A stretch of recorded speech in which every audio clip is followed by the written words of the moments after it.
Bonjour à tous, aujourd'hui je suis contente de vous retrouver pour vous faire une vidéo sur mes produits terminés, mais juste avant ça je voulais faire passer 2-3 messages. Premièrement, il y a un concours sur ma page Facebook pour gagner une routine à La Roche-Posay, donc c'est une routine qui va être adressée aux personnes qui ont des imperfections ou de l'acné. Je vous laisse le lien en barre d'infos et aussi sur le blog j'ai écrit un nouvel article sur un parfum et je sais qu'en ce moment c'est les soldes et que plusieurs d'entre vous sont à la recherche de nouvelles fragrances puisque j'ai eu quelques questions à propos de tout ça, donc bientôt je vous ferai une vidéo parfum mais en attendant un nouvel article, donc si ça vous intéresse, encore une fois, le lien est en barre d'infos et sur ce, on va pouvoir commencer. Premier produit terminé et je ne vais pas m'éterniser parce que je crois que je vous en ai parlé à peu près 8 millions de fois. Bien évidemment, il s'agit du fond de teint encre de peau d'Yves Saint Laurent que j'adore. C'est mon fond de teint favori à vie, je pense que vous l'avez déjà assez entendu, sauf que bientôt je teste les fonds de teint Armani donc j'ai hâte de voir ce que ça va donner. En tout cas, celui-ci, il a un résultat mat, il est extrêmement léger, pour autant il a une couvrance modulable. Alors par contre, si vous avez énormément d'imperfections, c'est pas le genre de fond de teint qui va pouvoir tout corriger. Cependant, il rend la peau vraiment très uniforme et il a un fini qui est vraiment magnifique et très naturel en fait, c'est ça que j'apprécie. Il rend vraiment la peau beaucoup plus jolie, pour autant il ne se voit pas et c'est pas un fond de teint qui va avoir un effet plâtre et on pourrait croire que vous vous êtes maquillé à la truelle et que vous avez 22 kg de maquillage sur la figure. Là c'est tout en légèreté, je l'applique au Beauty Blender. Je l'avais pas précisé la dernière fois mais c'est vraiment important pour que le résultat soit plus joli. Au doigt c'est sympa, sauf que je trouve qu'on en met plus et que le résultat est quand même moins parfait qu'avec une éponge. Ensuite, deuxième produit terminé, il s'agit toujours d'un fond de teint. Là vous allez vous dire mon dieu qu'est-ce qu'elle s'applique sur la tronche. Alors non, je vous rassure, hein, c'est des produits que j'ai fini sur presque un an, donc quand même, et surtout certains je les avais déjà commencé quand j'étais à Montréal. Bref, je vais arrêter de raconter ma vie, c'est juste pour me justifier. Non, je mets pas 22 kg de fond de teint chaque matin, je vous jure. Donc le deuxième produit terminé, c'est le sérum de teint, toujours d'Yves Saint Laurent, que j'apprécie, mais clairement ce n'est pas mon fond de teint préféré de la marque. Premièrement, il est plus cher parce que en fait il combine le soin et le maquillage puisqu'il contient un sérum. Cependant, je vous conseille largement de vous tourner soit vers le teint encre de peau, soit vers le teint touche éclat, parce que les deux ont un très joli résultat. Alors le teint touche éclat est un fond de teint plutôt hydratant avec un fini très lumineux, alors que celui-ci a un fini mat. Comme je vous l'ai dit, si vous l'appliquez à l'éponge sur quelques petites zones sèches, il n'y a aucun souci et moi il ne me les marque pas. Donc bien évidemment je n'ai pas la sainte parole, quand je vous recommande un produit il faut toujours le tester sur vous avant, on n'a pas les mêmes attentes, pas la même peau, tout ça. Mais voilà, celui-ci est pas mal parce qu'il est quand même plus couvrant, un chouïa moins naturel forcément que celui-ci qui est beaucoup plus fluide. En revanche celui-ci il se travaille aussi bien au doigt, au pinceau, à l'éponge. Le résultat est joli, c'est ni mat ni lumineux, c'est vraiment un entre-deux, mais ce qui est intéressant voilà, c'est qu'il couvre peut-être un peu mieux si vous avez des imperfections. Ensuite, troisième produit terminé, et je vous jure que cette vidéo n'est pas en collaboration avec Yves Saint Laurent, c'est juste que c'est une marque que j'apprécie énormément, et il s'agit de cette poudre. Donc c'est la poudre souffle d'éclat, poudre libre translucide, j'arrive pas très bien à lire, désolée, et cette poudre je l'aime et puis je l'ai achetée lorsque j'étais au lac Saint-Jean. Enfin en allant vers le lac Saint-Jean puisque je l'ai acheté à Québec et bah voilà, elle a une petite histoire. Bref, Alison, arrête de tomber dans le mélodramatique, mais je l'apprécie beaucoup parce que c'est une poudre qui va unifier votre teint, qui va le matifier, mais pour autant en fait elle contient, comme son nom l'indique, un petit peu d'éclat. Alors contenir de l'éclat ça veut pas dire grand chose, merci Alison, mais elle est quand même lumineuse, c'est à dire que lorsque vous l'appliquez elle va empêcher votre fond de teint de se déplacer ou filer dans les ridules, ce genre de choses là, mais pour autant elle va garder votre teint lumineux et je trouvais que la combinaison de ce fond de teint là qui est mat avec cette poudre aussi qui est là pour vraiment assurer la tenue, et bien c'était très joli parce que ça apporte un petit peu d'éclat que ce fond de teint n'apportait pas forcément. C'est une poudre que je recommande vivement, que je trouve excellente, et je l'avais en teinte 01 il me semble, et c'était une teinte en fait qui était un petit peu rosée, donc c'était parfait pour ma peau. Ensuite, toujours dans le maquillage, j'ai fini mon liner favori, c'est le Tattoo Liner donc de Kat Von D. Alors Kat Von D ne se vend pas encore en France, de ce que j'ai vu dans vos commentaires et tout, c'est une marque qui va être bientôt distribuée en France. Alors je n'en sais pas plus, mais comptez sur moi pour vous tenir au courant. Dans tous les cas, c'est une marque qui est déjà en vente en Espagne, aux États-Unis, au Canada, et j'adore ce liner, c'est le meilleur pour moi parce qu'il a une super précision. Il permet vraiment en fait de choisir le trait que l'on veut et surtout de le moduler, d'avoir quelque chose de très dramatique comme quelque chose de plus léger. Au niveau de la tenue aussi, ce n'est pas un eyeliner qui va être waterproof, mais pour autant je trouve que sa tenue tient du feu de Dieu. Et pour celles qui n'arrivent pas à mettre la main sur ce liner, bien évidemment il y a d'autres liners que j'apprécie, notamment le grandiose liner de Lancôme que je trouve tout aussi excellent parce que la prise en main est vraiment très pratique et il tient aussi extrêmement bien. C'est pas un liner qui va s'effriter ou ce genre de choses là. J'aime aussi certains eyeliners de Maybelline. Puis on va passer aux soins et premier produit terminé dans cette catégorie, il s'agit d'une crème hydratante de la marque Kiehl's. Je vous mettrai la référence en barre d'infos parce que je ne suis pas exactement sûre de son nom. Reste que c'est une crème que j'ai beaucoup appréciée. Le seul petit défaut qu'elle a comparé à la crème que j'utilise en ce moment, celle de Caudalie, c'est que celle-ci est certes hydratante mais elle met un petit peu plus de temps à pénétrer la peau. Donc le matin lorsque vous êtes pressé, c'est un tantinet moins pratique, mais c'est pas non plus dramatique, hein, je vous rassure. Et un tantinet dramatique, non mais est-ce que tu t'entends meuf? Un tantinet dramatique, oh oui. Alison, Alison, tais-toi. J'abuse, j'abuse.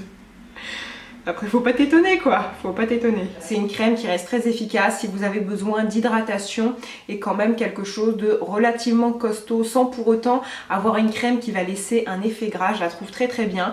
La marque Kiehl's, d'une façon générale, j'ai eu un énorme coup de cœur. Là j'ai fini ma routine mais je pense que j'y reviendrai, peut-être je testerai autre chose puisque c'est une routine que j'ai testée il y a quelques mois. Et pour tous ceux qui veulent se tourner vers une marque vraiment très efficace avec des packaging somme toute assez mix, on n'a pas du tout à faire à quelque chose de luxueux ou à une marque qui va mettre tout son budget dans la com, ce genre de choses là. La marque Kiehl's est beaucoup plus discrète mais tous les produits que j'ai testés je les ai beaucoup appréciés. Ensuite en soins, en démaquillant, qu'est-ce que j'ai fini? J'ai fini l'huile douceur démaquillante express de la marque Dior. C'est un produit que j'avais eu à Noël je crois, enfin j'avais fait une commande sur Nocido, enfin peu importe, on s'en fiche. Et c'est un produit que j'ai moyennement apprécié. Alors je l'ai apprécié parce que c'est une huile démaquillante qui démaquille très très bien, mascara, le maquillage des yeux assez intense ou le maquillage de la bouche, le teint, aucun souci, donc pour ça très très bien. Le seul souci en fait c'est que elle est quand même assez liquide, elle est assez parfumée et elle peut un petit peu picoter. Alors après moi quand je me démaquille je ne suis pas du tout délicate et quand je me démaquille je crois que c'est pire que tout, je fous de l'eau partout et vraiment je m'asperge le visage et j'y vais avec des mouvements plutôt rustres. Donc pour les gens qui ont des yeux un petit peu sensibles ou qui vraiment ne supportent pas la moindre sensation de picotement, ce n'est pas du tout une huile démaquillante que je vous recommande. Je ne l'ai pas trouvée mauvaise en soi comme je vous l'ai dit. D'ailleurs, deuxième huile démaquillante que j'ai fini, eh bien c'est celle de la marque Innisfree. C'est une huile démaquillante à base de jus de pomme. Celle-ci je l'avais eue sur un site qui vend des produits coréens, donc en France elle va pas être très facilement trouvable.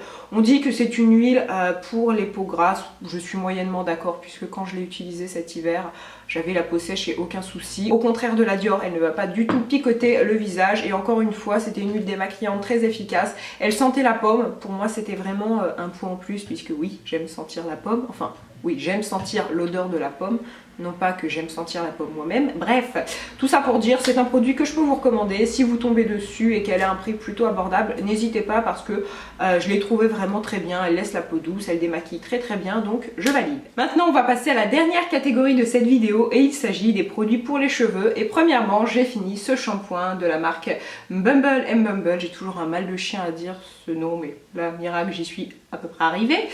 Et donc, c'est le shampoing sans sulfate pour cheveux colorés que j'ai adoré. C'est un des meilleurs shampoings pour cheveux colorés que j'ai pu tester. Pourquoi? Tout simplement, en tout cas pour mon cas, c'est un shampoing qui ne graisse pas les cheveux. Certes, j'ai le cheveu coloré, décoloré et tout ce que vous voulez, mais mes racines, elles restent grasses et dégueulasses. Et ça, c'est génial. De ce fait-là, à chaque fois que j'utilise un shampoing pour cheveux colorés, certes, le premier jour ça va, mais le deuxième, ça regraisse. Et celui-ci, donc, vient nourrir mes longueurs et faire en sorte que mes longueurs ne soient pas sèches. Pour autant, il ne graisse pas ma racine et ça c'est fabuleux.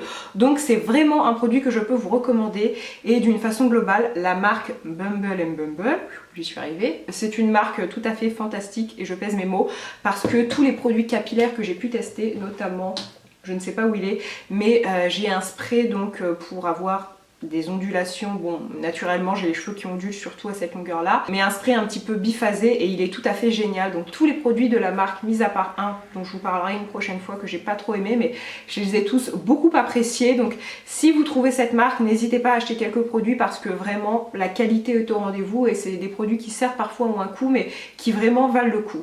D'ailleurs, Ça fait beaucoup de fois le mot cou, hein, je suis désolée. D'ailleurs, deuxième produit que j'ai fini, c'est encore une fois un shampoing de la marque Kerastase, cette fois-ci, et c'est donc le bain densité. Alors c'est un shampoing, en fait c'est une gamme qui est sortie assez récemment, et comme son nom l'indique, c'est une gamme qui est là pour apporter de la densité à vos cheveux, de la matière, du volume. Je l'ai trouvé plutôt efficace, voire très efficace. Alors comme je vous l'ai dit, j'ai le cheveu coloré, donc ce n'est pas un produit que j'ai utilisé tout le temps, parce que j'essaie d'alterner avec des produits pour cheveux colorés et pour préserver un petit peu ma couleur. Lorsque j'utilisais cette routine complète, c'est-à-dire ce shampoing et le soin qui va avec, effectivement je trouvais que mes cheveux avaient plus de densité. Alors effet placebo ou non, je ne saurais vous dire, mais quand même, j'ai vraiment trouvé que c'était mieux, et en ce moment je perds vraiment beaucoup mes cheveux, mais vraiment beaucoup, et limite ça m'inquiète d'ailleurs, et j'ai vu un mieux avec ça. Donc pour toutes celles qui ont le cheveu fin et qui veulent gagner un petit peu en densité, c'est vraiment une gamme que je peux vous recommander parce que je l'ai trouvée très efficace. Pour être franche, par exemple, la gamme pour cheveux colorés de Kerastase, je l'apprécie moyennement parce que sur moi, elle me graisse mes racines, mais ça c'est une gamme que je peux tout à fait vous recommander si vous cherchez quelque chose qui va repulper vos cheveux, on va dire. Ensuite, autre marque dont je vais vous parler, c'est la marque Aveda et de leur après-shampoing pour cheveux colorés, et tout comme la marque Bumble & Bumble, je vais y arriver. Là non, j'y suis pas trop arrivée, mais on va pas s'éterniser dessus. C'est une marque Aveda que j'apprécie beaucoup. Alors c'est une marque un petit peu verte, c'est-à-dire que les compositions sont quand même assez saines, et surtout c'est une marque sans parabènes, sans toutes ces choses un petit peu nocives, sans silicone. C'est une marque que j'utilisais énormément à Montréal, je n'utilisais qu'elle. Depuis voilà, j'ai eu envie de tester d'autres produits, mais ça reste une marque que je trouve vraiment excellente pour les cheveux colorés. Tout comme ce produit-ci, ce n'est pas du tout un produit qui graissait mes racines, donc ça j'ai adoré. Et si vous cherchez une bonne marque de capillaire avec quand même des compositions plus ou moins saines, bon c'est pas du totalement bio mais il y a quand même un effort qui est fait. Aveda, c'est une marque que je vous recommande à 300% parce que je la trouve excellente. Ce sont des produits qui ont une odeur un petit peu botanique. Et finalement, le dernier produit que j'ai fini et que je vais vous présenter, il s'agit d'un shampoing sec de la marque Chlorane. Donc c'est le shampoing sec au lait d'avoine extra doux pour les cheveux châtains à bruns. Et très clairement, meilleur shampoing sec du monde. J'ai testé beaucoup d'autres shampoings secs, notamment les Baptiste et tout. Et à chaque fois, je reviens à la marque Chlorane parce que pour moi, ce sont les plus efficaces. Cette teinte-là, pour les cheveux foncés, elle est vraiment tip top. Ça ne laisse pas du tout de résidus. On l'applique très vite, on masse nos cheveux et on a un très joli résultat. Même parfois, moi, j'applique du shampoing sec, pas parce que mes cheveux sont gras, mais juste pour leur donner un petit peu de corps. Et ça fonctionne du tonnerre, donc Chlorane pour les shampoings secs, excellent. Et bien sûr, ces bonnes paroles, ma vidéo est finie. J'espère très sincèrement qu'elle vous a plu. Si ce genre de vidéo vous plaît ou si ma chaîne vous plaît, n'hésitez pas à vous abonner. Je dis ça parce que, à ce qui paraît, c'est quelque chose qu'il faut dire dans les vidéos. Donc voilà, je vous le dis, abonnez-vous. Bref, je rigole. Enfin, je rigole oui et non. Dans tous les cas, donc, je vous souhaite une très belle journée. Je vous embrasse et je vous dis à très bientôt. Bye!